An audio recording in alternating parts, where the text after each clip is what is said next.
बहुत पुरानी बात है। बहुत रात हो चुकी थी। कसारा घाट रेलवे स्टेशन में कई सारे ऑटो ड्राइवर खड़े थे। सभी सवारी आते ही एक एक करके उन्हें बैठाते और चले जाते थे। जैसे ही रात ज्यादा होने लगी, ज्यादातर ड्राइवर अपने घर को चले गए। उसी रात रमेश ऑटो ड्राइवर भी घाट रेलवे स्टेशन पर था। वो भी दूसरे ड्राइवरों की तरह घर जाने ही वाला था। तभी उसे याद आया कि एक पैसेंजर ट्रेन आने वाली है। रमेश और 3-4 ऑटो चालक उसी पैसेंजर ट्रेन के इंतजार में रुक गए। तभी जोर जोर से बारिश होने लग गई। रात तो थी ही, लेकिन बादलों की वजह से चांद की रोशनी भी नजर नहीं आ रही थी। बादल गरजते और बिजली चमकती तो कुछ उजाला नजर आता, वरना अमावस्या से भी ज्यादा काली रात हो गई थी। कुछ ही देर में पैसेंजर ट्रेन आई। रमेश को ट्रेन से एक खूबसूरत सी लड़की उतरती हुई दिखी, जिसके कंधे पर एक बैग और हाथ में एक सूटकेस था। वो लड़की सीधे रमेश के पास गई और कहने लगी कि मुझे बिलासपुर जाना है। रमेश ने कहा कि अभी बहुत रात हो रही है, इसलिए 500 रुपये किराया लगेगा। अगर आप सुबह जाएंगी तो मैं 200 रुपये में ही छोड़ दूंगा। लड़की ने जवाब दिया, मुझे अभी जाना है, आप ले चलिए, मैं पैसे दे दूंगी।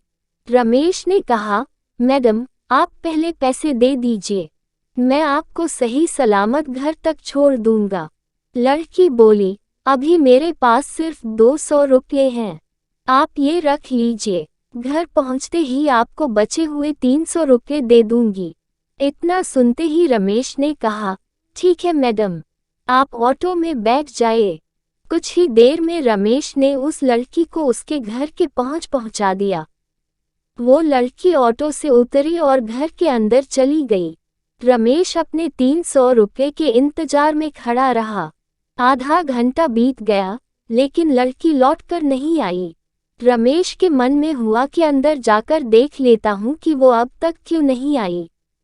उसने घर की घंटी बजाए और जोर जोर से आवाज लगाने लगा। तभी एक बुढ़िया ने घर का दरवाजा खोला।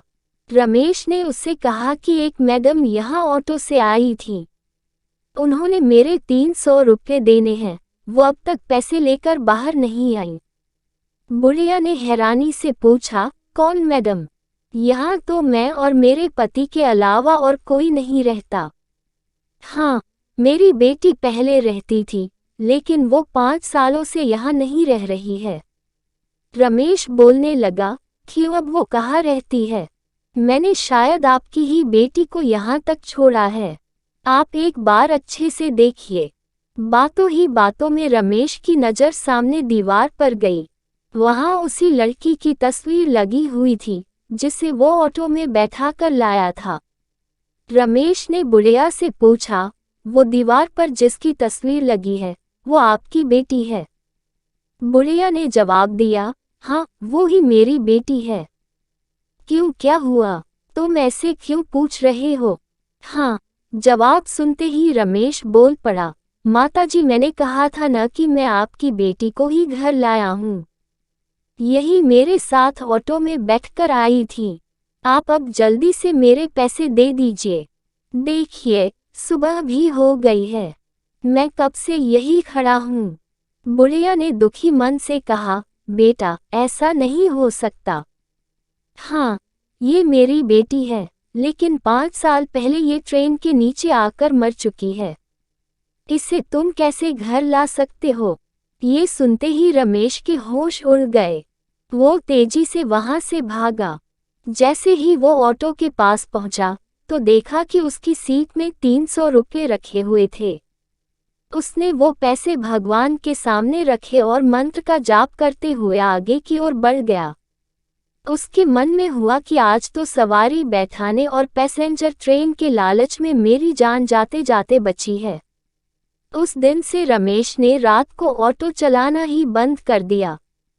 वो सिर्फ दिन के समय सवारी लाता व ले जाता और रात को घर में आराम से सोता है।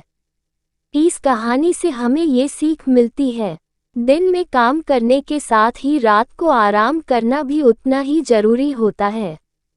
नहीं तो ज़्यादा लालच भारी पड़ सकता है।